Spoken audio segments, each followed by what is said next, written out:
Here you are for your Bellator debut against a known commodity in Aaron Pico. Does that add any pressure to this fight for you? No, well, it's actually not my debut. It's actually my second fight in Bellator. My debut was against Bolanos, but fighting Aaron, no, I'm not really feeling pressure so far. No. What has your experience in the fight sphere been like thus far? I mean, I have a lot of experience. As far as amateur and pro, this would be my 21st fight altogether.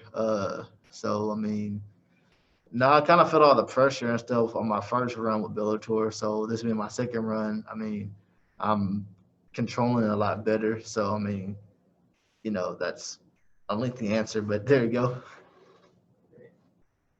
All right, our next question, we will go to the line of Steve June. Okay. Steve, your line is now live. Can you hear me now? Yes. Okay, sorry about that. My question for Solo Hatley is, your performance against Gaston Bolanos was impressive. The split decision may have surprised some people. How do you feel that fight prepared you to face an Olympic level wrestler like Aaron Pico? Well, definitely. After the fight with Bolanos, I made a lot of mistakes in that fight. That fight should have been a finish. Should have been no split decision. It should have been a finish. So just like all my fights, whether I win or whether I lose, I try to learn something from each fight. As far as Aaron Pico, yeah, he's an Olympic level, wrestler. But at the end of the day, it's not a wrestling match; it's a fight. And I've trained with a lot of great wrestlers before, so I mean, fighting him, I mean, it's really not going to be nothing I haven't seen before. I mean, I need to be aware of it, but once again, it's a fight. It's not a wrestling match. All right, thank you.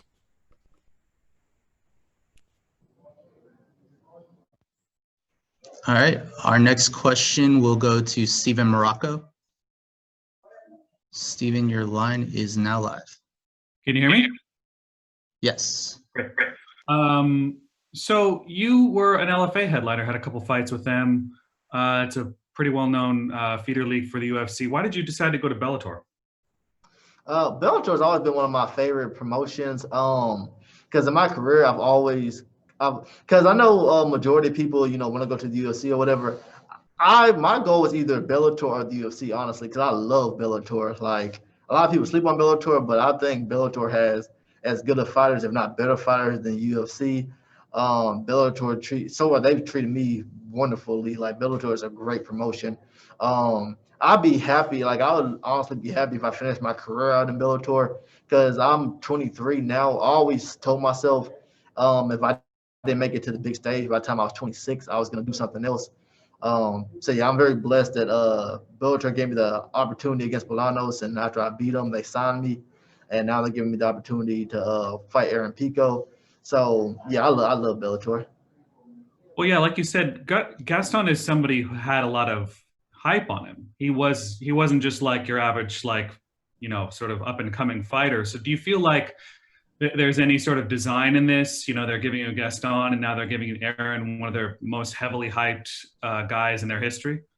Yeah, if you want to be honest, like, they were promoting Bolanos, they're promoting Aaron, like, on media and everything like that. They're sharing their videos and they're like mentioning me. But MMA has politics, so honestly, I know they're like, just like they wanted Bolanos to win, I know they wanted Aaron Pico to win. But after I win, they have no choice but to start promoting me. Yeah. Aaron has fallen short to some guys that people didn't expect him to lose to. Do you think there's any danger of him doing that again here? Yeah, he's a real good fighter, but he has a very weak chin, and I do hit really hard. So I believe once I touch him a couple of times, he'll go out. So you anticipate this is going to be a stand-up kind of fight? Yeah, with him, his fight's been kind of weird because he either only boxes or only wrestles. He doesn't really put them together unless that's changed. And also, one reason he gets colonized because he leaves himself wide open a lot. Like, he throws, like, sometimes he throws straight punches, but a lot of times, especially when he wants to throw bombs, he'll throw like wide punches, and that leaves him open to get countered. Another thing too is he likes to engage in brawls. Sometimes he wins them, sometimes he doesn't. Even in exchanges where he does get hit, I've seen him get rocked a lot of times. Like even when he wins, I've seen him get rocked. So I believe that's his weakness is his chin. Hmm. And just one last one for me. Are you a full-time fighter at this point, or are you working a day job as well? Well, kind of both. I mean, I have an overnight job. I do overnight caregiving. I don't do much. I mostly just stay with my clients. So like, I'm just like really on the couch all night. So like, 'cause I train 3 to 4 times a day. Starting from 8 a.m. all the way to 10 p.m. And then I go into work 11 p.m. to about 7 a.m.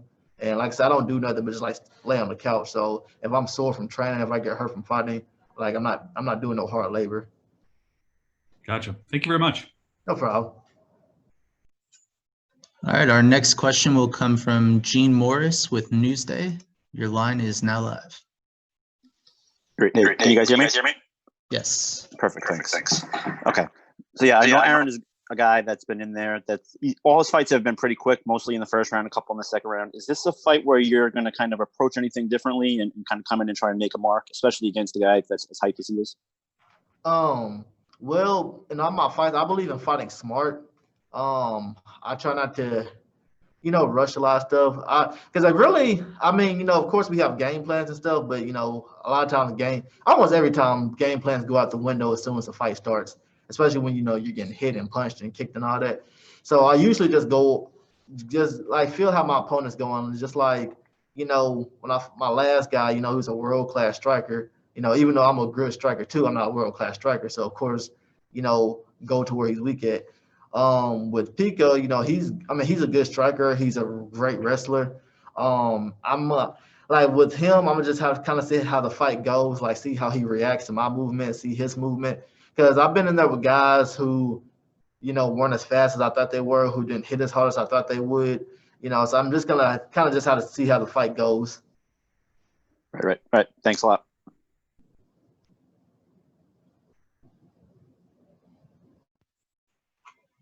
All right, our next question will come from Michael Heck. Your line is now live. Hey, Solo.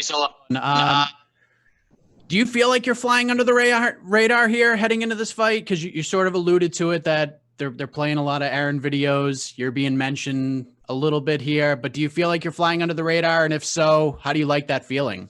Yeah, definitely. Like they got me at like a 3% chance of winning. How do I like it? I would say it doesn't really. I don't really know how to feel about it, if you want to be honest. Like I said, I know they want him to win. I actually even saw the commercial on TV today. When they were promoting the fight, the Bellator fight. They mentioned the main event, and then they had Aaron Pico up there, and they're like the return of rising star Aaron Pico. And I expected them to say against Solo Hatley Jr., but they kind of just ended it right there. So when I saw that, I was like, wow, they really want this guy to win. So yeah, like I'm very under the radar, but once I win, people have no choice but to acknowledge me. That's how I feel about it. And then the other question I have for you is the support that you get back home. I saw a photo that you posted on Instagram. There were a couple of bags saying "Good luck, Solo." Arkansas is proud. How does that make you feel, knowing that even though you are flying under the radar, maybe on a national and a global sense, and maybe a promotional sense, the people who know you well, you're not flying under the radar to them? That has helped me like a tremendous amount because, fighting, you get nerves and everything like that. And sometimes in training camps, you even have doubts, because sometimes like if I have a bad training camp, I'll doubt, is this really for me, or should I even be in Bellator, and stuff like that. And sometimes like I focus so much on what the other dude is good at, I forget about, I'm good too. And the people back home, they remind me about that. Like they don't care who this dude is. They don't care what he has. They believe I can win. And I have certain mottos I live by in my life. And one is, if you don't believe in yourself, why should anybody else?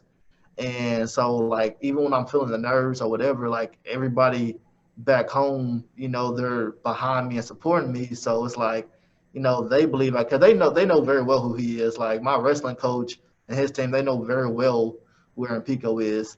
Like he's a legend in the wrestling world, and they still believe I'm gonna win this fight. And so it's like, if all my people believe it, why should I believe it?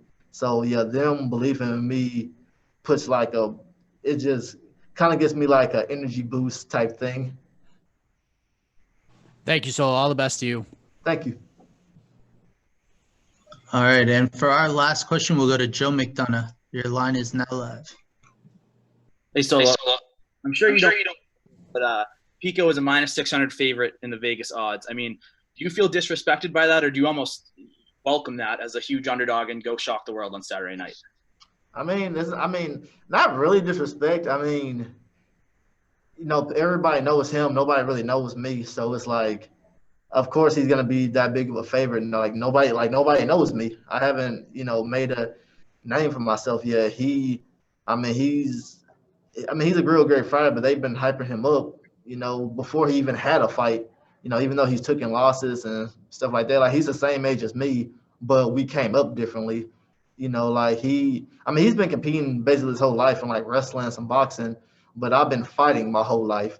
He's just now started MMA, and he has 8 fights. And like I said, before he even had a fight, they're promoting him as like the next superstar, this and that. He's won some, he's lost some, but he's still supposed to be the next big thing.